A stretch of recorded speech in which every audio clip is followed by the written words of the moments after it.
Good evening, Nigeria. I believe that your day was productive and result oriented. I'm excited to be here on this edition of the Better You TV show on Gomnet TV. It's an exciting time today, and I'm excited that we can have this conversation together. So today we're looking at the subject asking aspiring politicians the right questions. It's the political season, and there's a whole lot going on, a whole lot of promises, a whole lot of statements. Many of our people are throwing their hearts into the ring for many of the political offices up for grabs for the 2023 general elections. And so a whole lot is happening. We have a lot of aspirants coming up every day. And so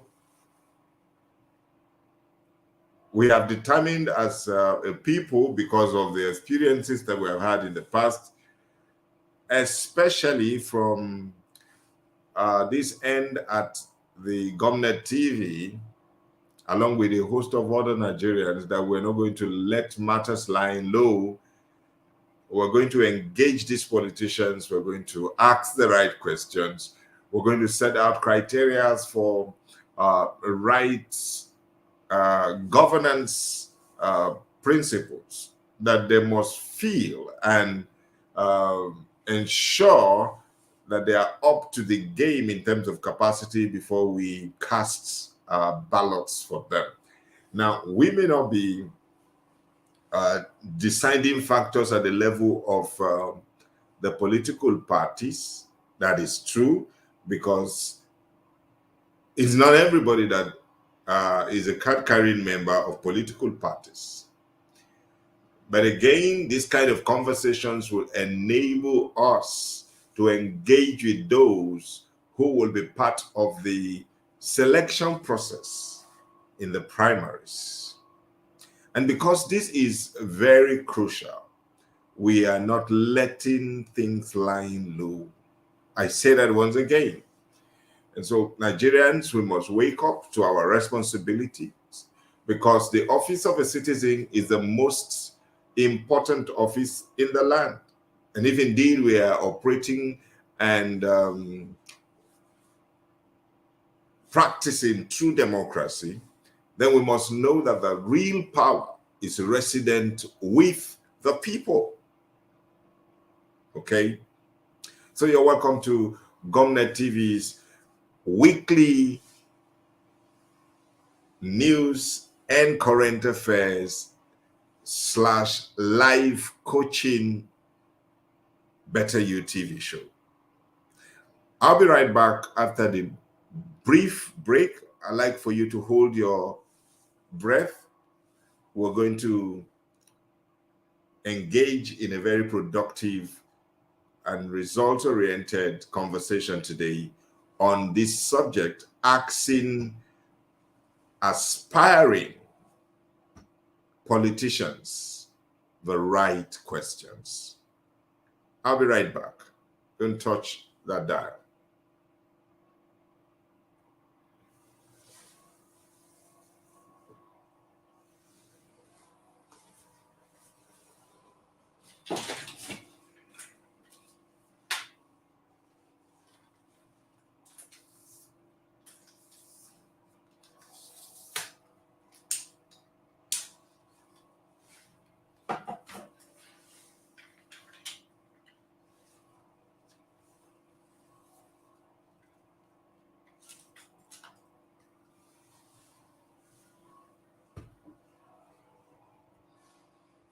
You're welcome back to the Better You TV show that is promoted by the Gomnet TV. Gomnet TV is actually the Godwin Oguche Media Network. And so on the far right of your screen, you will see that inscription, that logo, that talks about who we are. Okay, now we are examining this subject. I'm supposed to be joined by my co-host, Dr. Moses Paul from the city of Abuja, while I anchor the show from our base here in Kano, Nigeria's northwest state. But I guess he's stuck in traffic, and we will keep the show on and hold the fort while he makes effort to join us any moment from now. The conversation today is on the subject of asking aspiring politicians the right questions. The right questions about what? Right questions about leadership, right question about governance, right questions about the vision that they have concerning the many issues that confront us as Nigerians, right questions about how they intend to tackle the multifaceted security challenges that we face as a country today, questions about how they intend to handle the economy.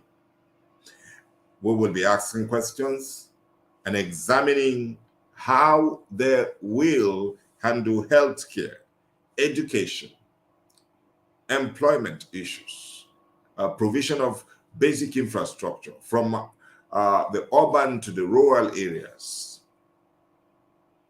It has become a fad in the current dispensation that a lot of our politicians, especially governors in different states, find it joyful and a measure of accomplishment for them to build long, stretched out, to build bridges over unoccupied or less busy areas and environments of the town. Now, that may be looking like beautifying the city, but it is not real infrastructure. And I believe sincerely that true infrastructure is developing the capacity of the people first, and then providing them with security and the right environments to operate so that they can prosper and be happy as citizens. And they will be able to think and be creative. And they shouldn't be thinking about what to eat, where to live, what to put on in terms of clothing, how to take care of their health by themselves. And if there is an opportunity for them to power their refrigerators or their businesses, they would not need to power their generators with petrol fuel to do that, because that is the prevailing situation here today in Nigeria. And so let the conversation begin. You can actually drop your comments and your thoughts as we go on the comment section of the Facebook platform you're watching this on, or you can actually drop your comments on the comment section of a YouTube channel that you're getting us on. All right. So what are the right questions that we're meant to be asking our leaders? What kind of questions, especially aspiring leaders, those who are trying to become candidates of the different political parties, whether they be in the local government sphere of government or the state level or the federal level. At the federal level, you have federal legislators, those who want to become senators and House of Rep members, those who want to become governors and deputy governors, those who want to become the president of a country and the vice president. There are a myriad of positions that are available for occupation during the coming general elections. We have state legislators, we have federal legislators, we have state governors, and we have the office of a president and the vice president. Now, the process is that the party primaries will take place at the different levels in the state and at the federal levels, and then candidates will emerge. But before these candidates emerge through the processes of primaries in the different tiers of government, either at the federal level or at the sub-regional level, they will throw their hearts in the ring. Some have done that already. And they will say, I want to be governor of A, B, C state. I want to be a House of Rep member representing so and so federal constituency. Or I want to be a state legislator representing the state constituency, the state constituency that they represent. And they will want to sell their candidature to their people. And their people are those to be governed. They are those that would need their capacities, the capacity of these leaders to affect them directly or indirectly when they take office. And more often than not, these politicians turn their backs on their constituents or those who elect them the moment they get into office. And they begin to face their own personal desires and interests, or the interests of those who sponsored them, and the interest of the political parties. Most of the time, when politicians take office, rather than concentrate, especially in Nigeria and in Africa, rather than concentrate on the business of governance and providing the dividends of democracy to the people that they are meant to serve, they begin to think about the next election. And this ought not so to be. Because what will qualify you for re-election is the quality of work that you are able to carry out in the course of your tenure. And so if you spend a large percentage or the highest percentage of your time in government politicking and planning how the next election will be won, you would have been distracted from the main reason why you're in office. And so our people, we the citizens, must learn to ask the right questions from the very onset when they declare their intentions. And the basic questions we can ask on a generic level before we go to the different sectoral areas of governance that services will be provided. We must check the personality, the who of the person aspiring to be a candidate of his party and aspiring to occupy that position during the next dispensation of governance. Maybe the sitting governor or the sitting president, like in our case at the highest level, is ending his tenure in 2023. And so you have others who are aspiring to replace the vacancy that is going to be created. In some states, there are governors who are seeking re-election. So there are different questions for the different activities that will be going on, okay? The questions you ask somebody who is seeking re-election is different from the question you will ask somebody who is coming in on a fresh note. So, concerning the personality of the person, the individual quality, and the who of the person. Who is he? What has he been about? What role did he play in helping to build a better society in whichever sector he has operated in the past? What is he doing now? Is he a professional politician who waits for every election cycle to seek for people's vote? Or he has an ongoing business involvement in public life, or he has been operating as a leader in the organized private sector? The person has to have a track record of the capacity he seeks to take on, the office he seeks to take on. He must have a track record of having served in some capacity with a record of good. You know, there are politicians you cannot really define what they have been doing until they began to aspire for a public office. And I'm not surprised that when they get to the office by hook or by crook, they do not have anything to show for being on that seat. And so we must ask the right questions. If we are not satisfied with the fact that this person had contributed or had not contributed positively to the development of society, the economy, and the lives of people generally, then we should jettison such candidature and seek others. Because if we take for granted these questions and do not probe to find out before we cast our votes, and that's what voter education is all about, and that's what exactly the National Orientation Agency and the Voter Education Unit of an Independent National Electoral Commission should be doing. But they are not. They're just paper tigers.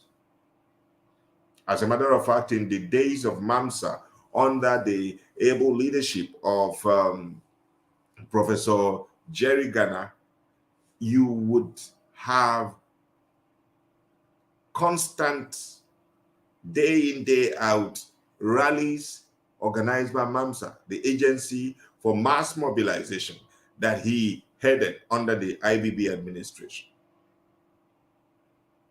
But today, the National Orientation Agency, which is like a replacement for the old MAMSA. By the way, MAMSA is an acronym for mass mobilization for rural development and social recovery.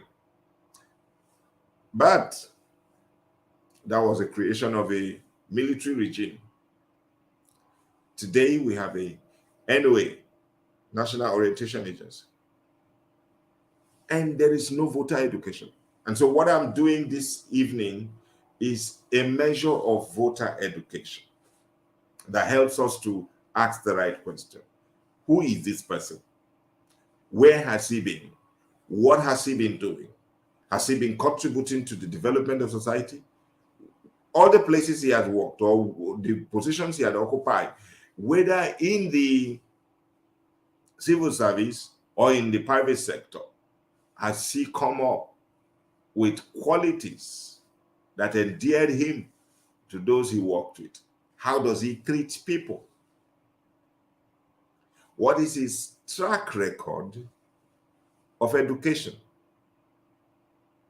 So even the minimum quality for who becomes a president in Nigeria has to be raised. The bar has to be raised, because somebody who literally attended a secondary school, because that's what the Constitution says, and that's the interpretation of the Supreme Court, that the person must have attended, not passed.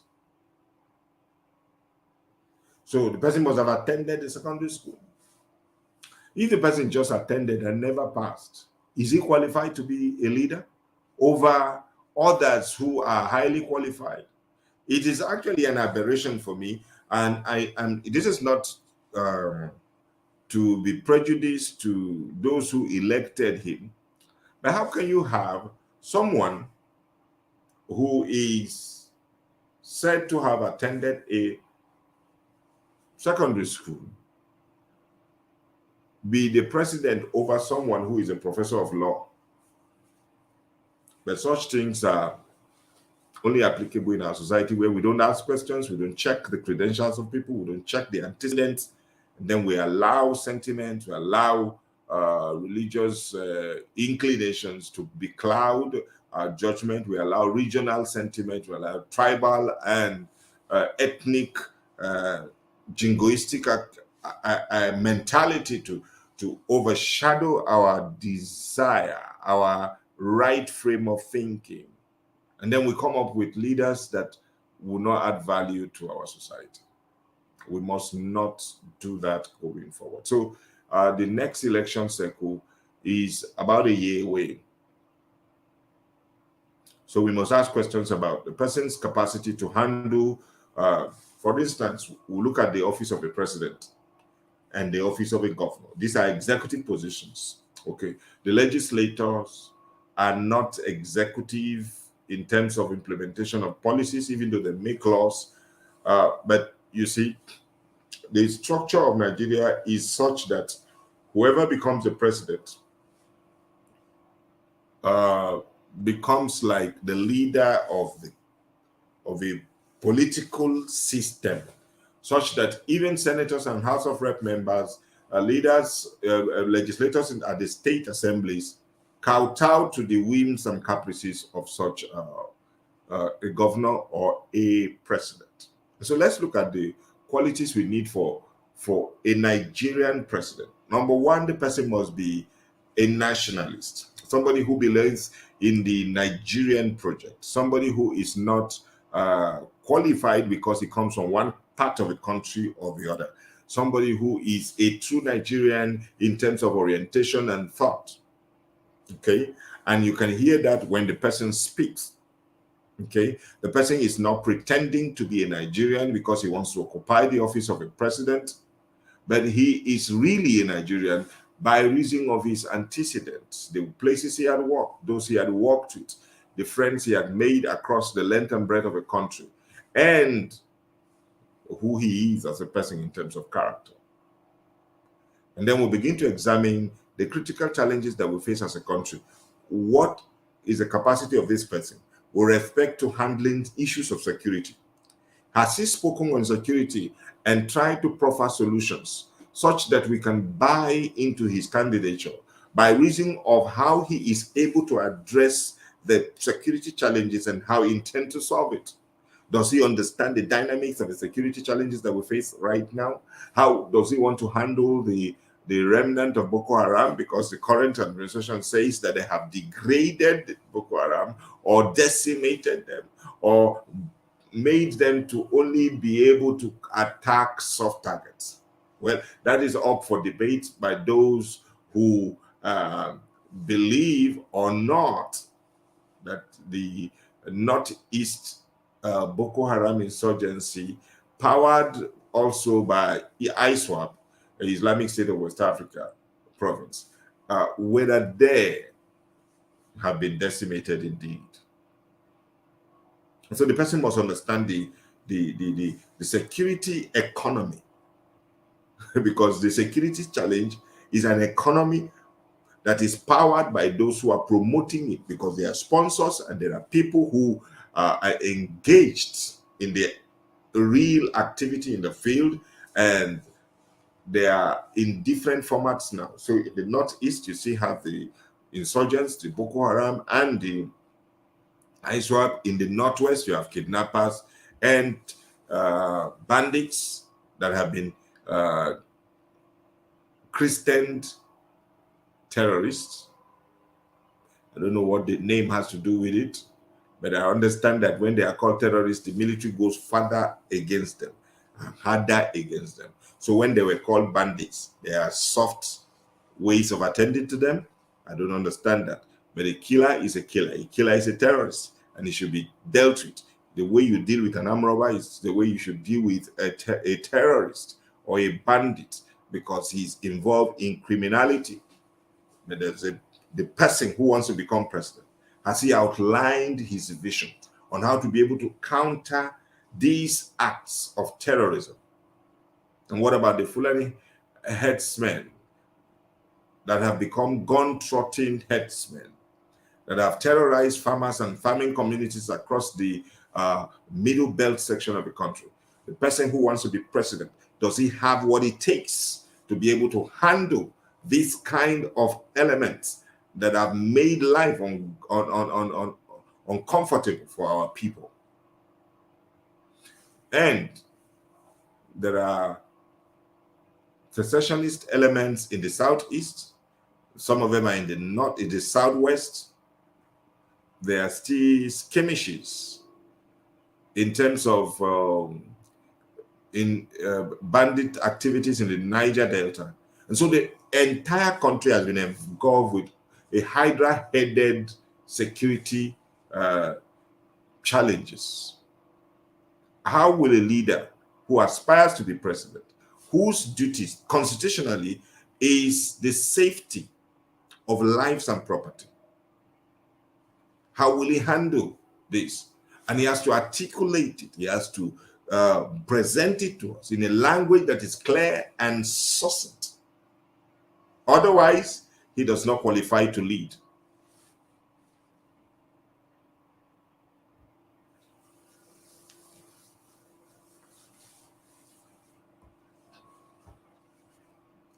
And that's for security.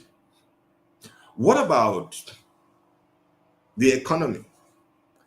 Does this person have the intellectual wherewithal? Does he have a global picture, an idea of how Nigeria is in terms of its natural riches, its human resource, and the things that we need to extract from the ground besides oil and gas to be able to bolster the economy? Does he have what it takes to create jobs through the empowerment of private sectors by creating the right environment for jobs to thrive through businesses that are surviving and are being created on a constant basis? Does he understand how to make the civil service, which is today Nigeria's most devastating income guzzler, to become productive and result oriented, such that they are not just consuming a chunk of our national budget in terms of recurrent expenditure, but that they are able to justify their pay with services that contributes to the GDP of a country? Does this person know how to be able to channel the energy of a Nigerian youth being graduated from different universities every year into productive ventures, such that we become more productive and the value of our currency can begin to increase? Because the value of a country's currency is directly proportional to the production capacity of that country.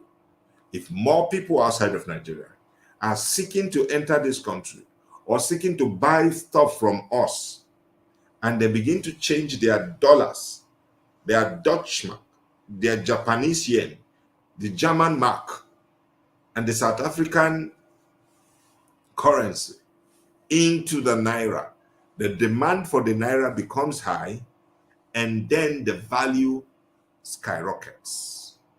But who is looking for the Nigerian goods? How many ships are departing our seaports every day carrying made in Nigeria goods to the Western world, to Western Europe, to Southeast Asia, to other parts of the African continent, to the Middle East? How many Nigerian goods produced and carried by Nigerian ships are crossing the Atlantic into the Caribbean, into North America, into Latin America? Why will the currency grow? What policies will this person who wants to become president put in place so that the monetary value of a naira increases? Because the currency does not grow itself. It responds to the stimulus of policies and ideas and concepts propelled by the leader. And sometimes the body language of a leader, based on his intellectual capacity and his ability to be able to engage with the world, literally makes the value of a currency to grow because of perception in the market, in the economy. Because the economy grows based on the right environment provided. Now, the government does not do business, and the government should take its hands off businesses. And so, but it creates a right environment and partners with the private sector to be able to open up the economy, liberalize it, and make it more competitive, such that foreign investors come in not afraid of security challenges because it would have been dealt with, and then they're able to come and bring their dollars to Nigeria in search of our naira to buy our goods. How does the Nigerian prospective leader starting 2023, how does he qualify as a real candidate to be able to push the economy to be one of the top 10 GDP growing country in the world in the next 2-3 years? There was a time in this country, not up to 10 years behind, that we were classified as the third fastest growing economy in the world between 2012 and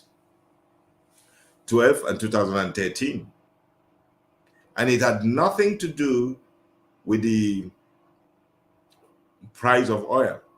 Today's governors of the economy or the country say that they met a country that was that had a fuel price at the international market per barrel that was less than half of what the previous administration was selling it for. The truth is that no government can survive depending on revenue that comes from one product line. And so it is the dearth and the absence of ideas that makes governments and government officials, leaders, give excuses or make excuses for their inefficiency and incompetence. And they keep blaming previous administrations. The same administration that said when was not perfect.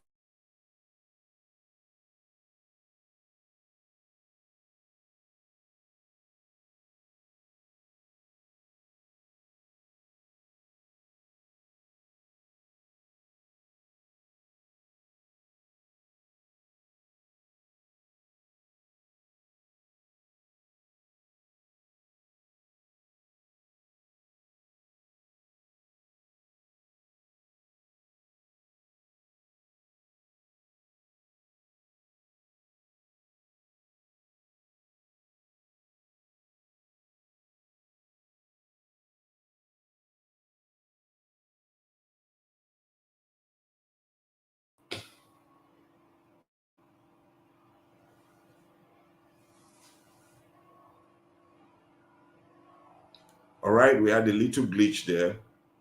There was a network downtime on the internet. And so we're talking about how qualified the person who is aspiring to be president of Nigeria should be in economic terms, all right? In economic terms. And so if we don't ask these questions, we don't engage these people with these questions, the wrong set of people will still come and occupy the positions. I do not have enough time to talk about other sectors which the aspiring politician, aspiring leader should show competence in and capacity in. For instance, in health provision, in the provision of education, the policy on education that should make us vote for that person. And what about the person's ability to be able to galvanize resources to fix our power problem? From 1999 to date is about 23 years. We have had the challenge of power supply. As I speak to you, the generator is blasting away almost all day because I have to work. Public power supply is inadequate. There are places they don't get up to 5 hours of electricity. There are other places that have no electricity at all. Our street lights are dispelling darkness. What is the solution orientation of a leader that wants to rule Nigeria? What's that person's disposition towards the provision of power supply, constant power supply? All of these are questions we should ask. And when we don't ask the right questions, we are taken for a ride, we are induced with money, and people with deep pockets, monies that we do not have clear idea of how they got it. And because of a poverty of both the mind and the pocket, we get induced, we collect money, we sell out our country, and they steal our future and steal our commonwealth, as well as stealing our children's destinies. 2023 is very close at the door. It's knocking at the door. And all of them are strategizing on how to bamboozle us with stories. We must get our questions ready to put them on the spot. And when we do that, the right candidates will emerge. We will not stop praying, but we will not stop asking the right questions. This has been a beautiful time with you. I am sorry my co-host couldn't join me for one reason or the other, but he will be with me again next week, and we will engage this process, because this is a process in terms of conversation. This conversation will continue until we get the things right with our leadership in Nigeria. It's been a pleasure bringing this to you. My name is Godwin Obuche, your host of the Better You TV show that comes your way every Thursday evening at time 9:15 to 10 p.m. And so I'm glad that we could have this conversation. I'd like for you to share this video with your friends. Let us change the narrative and the trajectory of our nation in terms of leadership selection process as we go into the next election cycle. It's been a pleasure bringing this to you. God bless you. Have a lovely night and stay safe.